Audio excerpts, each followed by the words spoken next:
Praise the lord. మన ప్రభువును లోకరక్షకుడైన యేసుక్రీస్తు నామమున మీ అందరికీ నా యొక్క ప్రత్యేక వందనములు. ఈ ఉదయకాల సమయమున దేవుడు మనకిస్తున్నటువంటి వాగ్దానమును చదువుకుందాం. యెషయా గ్రంథము 35వ అధ్యాయము 10వ వచనము. దుఃఖమును నిట్టూర్పును ఎగిరిపోవును. ఆమేన్. దేవునికే మహిమ కలుగును గాక. ఈ ఉదయకాల సమయమున దేవాతి దేవుడు ఈ యొక్క వాగ్దానము ద్వారా మనందరితో మాట్లాడుతూ ఉన్నారు. ఈ యొక్క వాక్యమును మనం జ్ఞాపకం చేసుకుంటే దుఃఖమును నిట్టూర్పును ఎగిరిపోవును అని దేవుడు అంటూ ఉన్నారు. మరి ఉదయకాల సమయంలో ఎంతమంది బిడ్డలు దుఃఖముతో ఉన్నారు, నిట్టూర్పుతోనూ ఉన్నారు. అయితే నీకోసమే దేవుడు తన వాగ్దానము ద్వారా మాట్లాడుతూ ఉన్నారు. నీ యొక్క దుఃఖము నుంచి, నిట్టూర్పు నుంచి నిన్ను, నీ కుటుంబాన్ని ఈ దినమున తప్పిస్తూ ఉన్నారు. దేవుడు విడిపిస్తూ ఉన్నారు.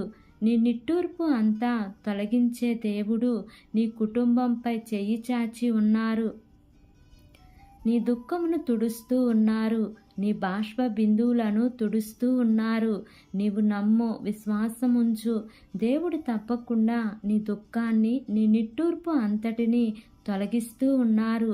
నీవు ఎన్నో దినాలుగా దుఃఖిస్తూ ఉన్నావేమో, ఇంకా ఎంతకాలమో ఈ దుఃఖము అని నీవు దుఃఖపడుతూ ఉన్నావేమో. అయితే ఉదయకాల సమయంలో నీ దుఃఖము, నీ నిట్టూర్పు అంతా కూడా ఎగిరిపోతుంది అని దేవుడు చెప్పుచూ ఉన్నారు. మన దేవుడు ఎంత గొప్ప దేవుడండి.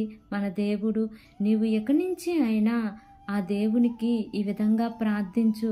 అయ్యా, నా దుఃఖాన్ని తీసివేస్తున్నందుకు నీకు వందనాలయ్యా అని ఆ దేవునికి చెప్పితే దేవుడు నీ జీవితంలో ఉన్న దుఃఖమును, నిట్టూర్పును ఎగిరిపోయేటట్లు దేవుడు చేస్తారు. గనుక ఈ వాగ్దానమును నమ్మి ఈ వాగ్దానం ప్రకారంగా జీవిద్దాం. దేవుడు ఈ వాగ్దానము మనందరి జీవితములలో నెరవేర్చబడును కాక. ఆమేన్. ప్రార్థన చేసుకుందాం. ప్రేమ కలిగిన యేసయ్యా, కృప కలిగిన దేవా, నీకు వందనాలు తండ్రి. నీకు స్తోత్రములు ప్రభువా. ఇంతవరకు నీ కృపలో మమ్మల్ని కాచి కాపాడిన విధానాన్ని బట్టి నీకు వందనాలు ప్రభువా. ఈ ఉదయకాల సమయమున మీరు మాకు ఇస్తున్నటువంటి ఇట్టి వాగ్దానాన్ని బట్టి నీకు వందనాలు ప్రభువా. ఎంతమంది బిడ్డలు ఈ వాక్యమును విని ఈ ప్రార్థనలో ఏకీభవిస్తున్నారో తండ్రి, ప్రతి కుటుంబాన్ని మీరు జ్ఞాపకం చేసుకోండి అయ్యా. నీ మేలుల చేత వారిని తృప్తిపరచమని అడుగుచున్నాను ప్రభువా. ఈ ఉదయకాల సమయమున తండ్రి అయా, దుఃఖమును, నిట్టూర్పును ఎగిరిపోవును అనే వాగ్దానము ద్వారా మా అందరితో మాట్లాడినందుకు వందనాలయ్యా. మీరు మాకు ధైర్యాన్ని ఇచ్చినందుకు వందనాలు ప్రభువా. అయా తండ్రి, ఎంతమంది బిడ్డలు దుఃఖముతో, నిట్టూర్పుతో, వేదనతో నా ప్రభువా కృంగిపోయిన స్థితిలో ఉన్నారో తండ్రి, అయా అలాంటి వారిని ఒక్కసారి జ్ఞాపకం చేసుకోండి అయ్యా. వారి యొక్క దుఃఖము నుంచి, నిట్టూర్పు నుంచి మీరు విడుదల దయచేయండి తండ్రి. నీకు స్తోత్రములయ్యా. బలహీనులు ఉంటే జ్ఞాపకం చేసుకోండి అయ్యా. చదువుకుంటున్న బిడ్డలను జ్ఞాపకం చేసుకోండి అయ్యా. ఉద్యోగాలు లేని వారిని జ్ఞాపకం చేసుకోండి తండ్రి. అయా, వివాహాల కోసం ఎదురు చూస్తున్న బిడ్డలను జ్ఞాపకం చేసుకోండి అయ్యా. వారికి నాయనా మీరే వివాహాలను నిశ్చయించమని అడుగుచున్నాను తండ్రి. గర్భఫలము లేని బిడ్డలను జ్ఞాపకం చేసుకోండి అయ్యా. వారి యొక్క గర్భద్వారాలు మీరు తెరవండి యేసయ్యా. గర్భవతులుగా ఉన్న బిడ్డలను జ్ఞాపకం చేసుకోండి అయ్యా. సుఖమైన ప్రసవాన్ని మీరు వారికి అనుగ్రహించండి ప్రభువా.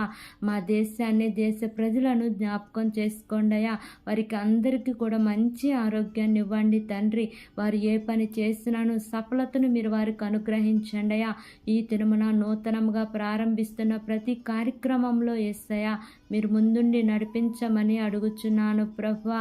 ఈ దినము ప్రయాణం చేస్తున్న ప్రతి బిడ్డను జ్ఞాపకం చేసుకోండి అయ్యా.